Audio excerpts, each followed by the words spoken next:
الممنوعات مع الجراوي. وقبل ما نبدأ الفيديو علشان يوصلك كل جديد اعمل سبسكرايب وفعل الجرس.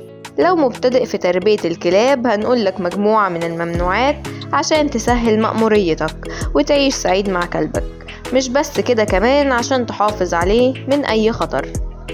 ممنوع عدم تحديد مكان لعملية الإخراج. ممنوع تعودهم على العض من الصغر.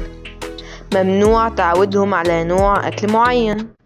ممنوع إخراجهم بالشارع قبل التحصينات الوقائية. ممنوع تخلطهم مع كلاب أخرى قبل التحصينات الوقائية. ممنوع الحبس بمكان لا يوجد به تهوية. ممنوع الحبس بمكان ضيق. ممنوع الحبس في أشعة الشمس.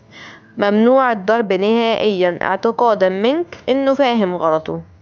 ممنوع منعا باتا تقديم الشوكولاتة للكلاب، فهي تسبب تسمم للكلب وقتله، وذلك بسبب احتواء الشوكولاتة وحبوب الكاكاو على مادة الثيوبرومين التي تحتاج إلى وقت لإخراجها من جسم الحيوانات.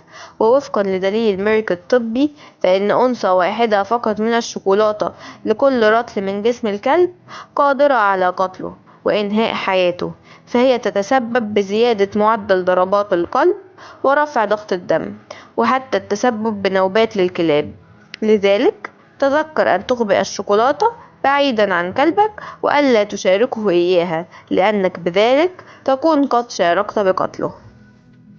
لو عجبك الفيديو اعمل لايك وكومنت وشير لحد يهمه الأمر.